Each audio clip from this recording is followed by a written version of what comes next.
সম্মানিত ভিউয়ার্স, আসসালামু আলাইকুম রহমতুল্লাহি ওয়া বারাকাতুহু। বরাবরের মতো আমি বিপ্লব আপনাদের মাঝে নতুন আর একটা ভিডিও নিয়ে হাজির। তো আজকে আসছি আমি আমার মরিচের প্রজেক্টে।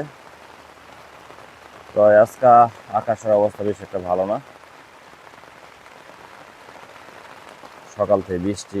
আমি আজকে আমার এই মরিচ গাছে বালাইনাশক, ছত্রাকনাশক এবং মাকড়নাশক এই ওষুধগুলা প্রয়োগ করব, কিন্তু সকাল থেকে বৃষ্টি। তো এই গাছ রোপণ করার পর থেকে কোনো এই কীটনাশক দেওয়া হয় নাই, কোনো প্রকার ওষুধ এখানে প্রয়োগ করা হয় নাই। তাই আজকে আমি নিয়ত করছি যে এখানে এই গাছগুলোতে ওষুধ দিব। তো সকাল থেকে কিন্তু বৃষ্টি। তো এখানে কিন্তু আমি এর আগে একটা ভিডিও দিয়েছিলাম আপনাদের, যখন রোপণ করছিলাম, রোপণ করার কয়েকদিন পর আর কি। তো প্রায় 1 মাস হয়ে গেছে আমার এই মরিচের প্রজেক্ট। তাই মোটামুটি গাছে কিন্তু ফুলও চলে আসছে, এই গাছগুলোতে ফুল চলে আসছে। তাই আমার এখানে কিন্তু এই মাটিটা হইতেছে এঁটেল মাটি। তা আপনাদের একটু দেখানোর চেষ্টা করি মাটিটা কিরকম। তো এই মাটিটা কিন্তু জায়গায় জায়গায় যেরকম কালো একটা মাটি, এই যে মাটির ভিতরে কোনো কিচ্ছু না, একদম কালো কয়লার মতো। তো জায়গায় জায়গায় এই মাটিগুলো যে এখানে পড়ছে, সেই গাছগুলাই মারা গেছে। তো মারা যাওয়ার পর আমি পুনরায় ওই জায়গা থেকে মাটিগুলো উঠায় ফালাইয়া নতুন করে মাটি দিয়ে আমি এই গাছগুলো আবার রোপণ করছি। এই গাছগুলো হইতেছে নতুন গাছ, পরবর্তী রোপণ করা আর কি। আর পুরাতন গাছগুলো হইতেছে আগে যে রোপণ করছি, এটা হচ্ছে এই গাছগুলা। এই যে গাছগুলা বেশ সুন্দর হয়েছে, অনেক সুন্দর হয়েছে।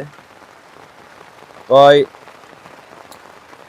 মরিচ গাছের এই বর্ষাকালে মরিচ গাছে কিন্তু সঠিক পরিচর্যা যদি না হয়, তাহলে কিন্তু মরিচ গাছ টিকবে না, ফলনও আসবে না। এই যে কিছু কিছু গাছে কিন্তু ফলন চলে আসছে, এই যে ফুল চলে আসছে। তো এখনো কিন্তু গাছে কোনো সমস্যা হয় নাই।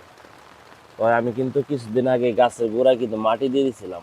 তো মাটি দেওয়ার সময় আপনাদের ভিডিওটা দিতে পারি নাই, যার কারণে আজকে আমি ভিডিওটা করতেছি। যে যখন প্রথম রোপণ করছি তখন কিন্তু এই গাছের গোড়ায় মাটি দেয় নাই, দ্রুতভাবে বৃষ্টি ছিল, দ্রুতভাবে রোপণ করে চলে গেছিলাম। তো কিছুদিন পর মাটিটা শুকাইছে, তখন এই গোড়াতে কিন্তু আমি মাটি দিছি। তো এই কিছু কিছু গাছে কিন্তু এখনো মাটি দেওয়া, এই যে এই কিছু কিছু গাছে মাটি একটু কম হয়ে গেছে। তো এই যেরকম যদি গাছের গোড়ায় ফাঁকা থাকে, তাহলে যে পানি এবং কি এই যখন রোদ উঠে, এই রোদ উঠলে পরে এই আপনার নিচে যে তাপটা হয়, তাপ হওয়ার পরে এই তাপটা কিন্তু এই গাছের গোড়া দিয়ে বাইরে হয়। এই গাছের গোড়া দিয়ে যদি বাইরে হয়, তাহলে কিন্তু এই গাছ কিন্তু আস্তে আস্তে আস্তে আস্তে শুকায় মারা যাবে তাপে। তাই আমি কিন্তু এই যে কিছু কিছু গাছে কিন্তু মাটি দেওয়া হয়নি, যেগুলো দেখতেছেন না, এগুলো আবার পুনরায় মাটি দেওয়া লাগবে। আবার এই যে কিছু কিছু গাছে কিন্তু মাটি দিয়ে দিছি। তো আপনাদের একটু দেখাই, এই যে একদম মানে এখান থেকে এই যে গাছে গোড়া যে মাটি দিছি, এখানে কোনো ভিতরের তাপ যখন রোদ্দে উঠে তখন কিন্তু এই যে পুলিতে হিট হয়, হিট হলে তাপটা এই ফাঁকা দিয়ে বাইরে হয়। আর এই ফাঁকা দিয়ে যখন বাইরে হয়, তখন কিন্তু গাছটা আস্তে আস্তে আস্তে আস্তে হিটে নষ্ট হয়ে যায়। তো কিছু কিছু মাটি দেওয়া হয় না, এই যে বৃষ্টি হয়েছে, বৃষ্টির কারণে মাটির ভিতরে চলে গেছে আর কি, আবার দেওয়া লাগবে। অনেক গাছে যে ফুল চলে আসছে। আর এগুলো গোড়াতে কিন্তু মাটি দিয়ে দিচ্ছে, একদম ভরট করে দিচ্ছে মাটি। আর এখানে খোঁটা দেওয়া হয়েছে, খোঁটাগুলো এখনো বাঁধা হয় নাই। তো আমি কিন্তু এখানে সার প্রয়োগ করছি একবারে, আপনাদের এর আগে যে ভিডিও দিছিলাম দেখাইছি, একেবারে সার দেওয়া শেষ। এখন শুধু কীটনাশক দিব শিডিউলভাবে। তাই আজকে আসছিলাম কীটনাশক দেওয়ার জন্য, তো দিতে পারলাম না বৃষ্টির কারণে। তো আগামীকাল অথবা পরশু কীটনাশক দেওয়া লাগবে, কারণ জায়গায় জায়গায় কিছু মাকড় আক্রমণ করছে আমি খেয়াল করছি। আর এই যে টমেটো গাছ, সরি, এই যে পেঁপে গাছগুলো আপনাদের একটু দেখাই।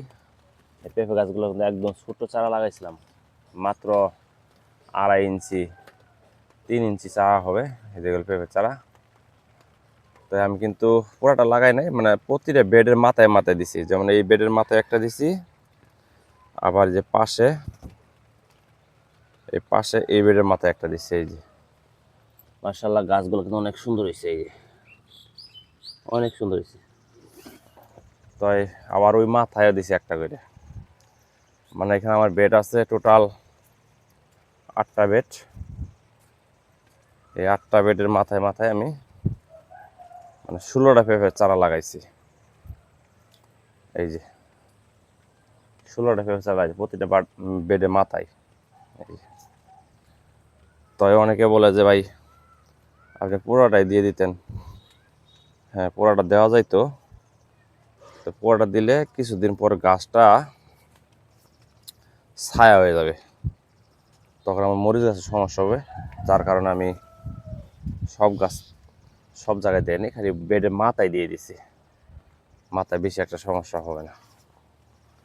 তো মোটামুটি গাছগুলা কিন্তু এই যে ফুল চলে আসছে। তো এই গাছগুলা আর কিছুদিন গেলে আমি আবার এই খোঁটার সাথে বাইন্ধে দেবো। তো এইখানে কিন্তু এই যে গাছগুলো সামনে ছোট গাছগুলা, এগুলা পরে রোপণ করা। এখানে গাছগুলা মারা গেছিল, কারণ গাছটা মারা যাইতো না, গাছটা মারা গেছে। এখানে কিন্তু মাটি ভালো না। এই যে এরকম মাটি আপনাদের একটু দেখাই। এই যে মাটি দেখেন, দেখেন কি অবস্থা মাটি, একবারে কালো কয়লার মতো মাটি। এই মাটির ভিতরে কিচ্ছু নাই। যে মাটিগুলো এই জায়গায় পড়ছে ওই গাছগুলো মারা গেছে শুকাইয়ে, কারণ খাওয়ান খাইতে পারেনি। তো সবাই ভালো থাকবেন, সুস্থ থাকবেন, আমাদের জন্য একটু দোয়া করবেন। এই যে কিছু কিছু গাছ কিন্তু খুব সুন্দর হয়েছে। এই যে আমি কিন্তু এই গাছের যে নিচের যেগুলা এই ব্রাঞ্চগুলো আছে এগুলো আমি ভাঙে দেব। তাই এখন বৃষ্টি, এখন ভাঙা যাবে না। তাই মাশাআল্লাহ গাছ অনেকটা সুন্দর আছে। কিছু কিছু জায়গায় মাকড় আক্রমণ করছে, তাই আমি কাল পরশু বৃষ্টি যখন না থাকবে তখন আমি স্প্রে করে দেবো ইনশাল্লাহ। আর এই পেঁপে গাছও মাশাআল্লাহ অনেকটা সুন্দর হয়েছে। তো মালচিংয়ের যে গুণাগুণ আসলে যে না করছে সে বুঝবে না কতটা গুণাগুণ। তাই আপনাদের একটু দেখাই যে আমার যে মালচিংয়ের গাছ, এটা হচ্ছে মালচিং পেপারের গাছ, একসাথে রোপণ করা। গাছের চেহারা কিরকম।